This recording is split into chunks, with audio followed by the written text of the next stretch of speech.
Hello everyone, my name is Ryan Weston. I'm the safety coordinator for Carteret-Craven Electric Cooperative. Just want to share some information with you guys. And this transfer of information, I just want to discuss the voltages that you might be subject to.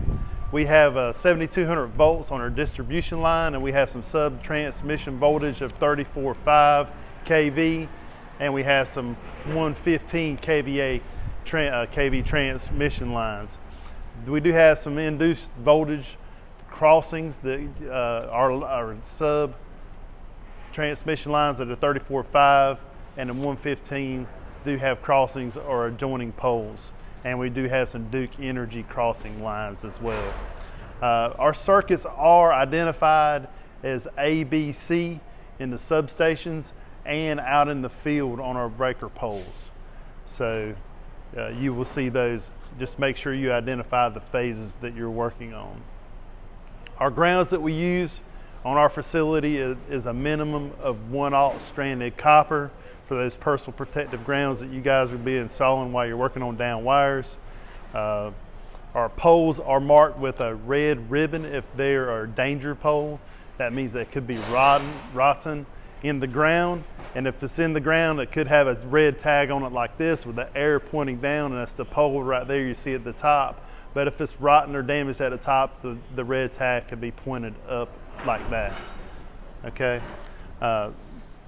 We do follow the OSHA MAD, which is for 7,200 volts. It's 2'3" and if you're working on energized equipment, we have an arc flash guideline that's based on one shot. Okay, so you have to have a circuit. If you're going to be moving primary or within the MAD, you have to put that on one shot at the circuit breaker, or you can work behind a 50 amp fuse or smaller, and it's considered one shot as well. All right, so with the arc flash guidelines, you have to wear FR clothing. That's a Cat 2. As far as wearing face shields are required when you work on a 3-phase transformer bank, and one transformer is a 50 kVA transformer or larger. Otherwise, you would on a 3-phase pad mount transformer that is a 150 less than 150 kVA, you could work on it with a face shield. But if it's 150 kVA or larger, you would have to de-energize. For our energizing our system, you must go call for clearance through dispatch. Your crew leader or bird dog would typically do that.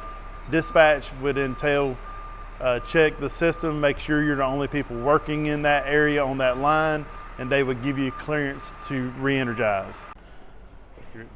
When working on 3-phase OCRs coming out of the station, crew leaders will tag that piece of equipment out at the breaker panel and open disconnects, and you will install your grounds in the working area within sight of both sides of your working area.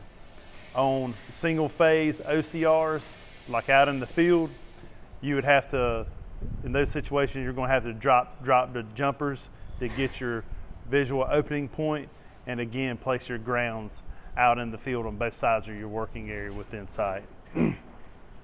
If you're working behind a cutout, you would definitely want to take the door and make sure that you have a visual opening point. Our guys do take the door with them, and when they go and work in the area again, they apply the grounds on both sides of the working area within sight.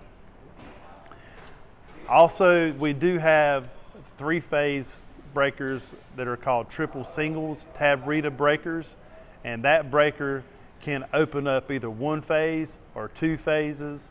So you have identification points for all 3 phases on these breakers, whether they're open or closed.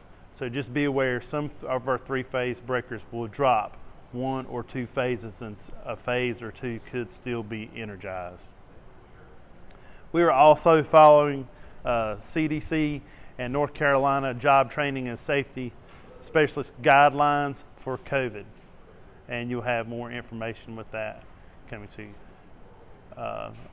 If you have any further questions, feel free to call me and ask for me, Ryan Weston. My number is 252-727-2223.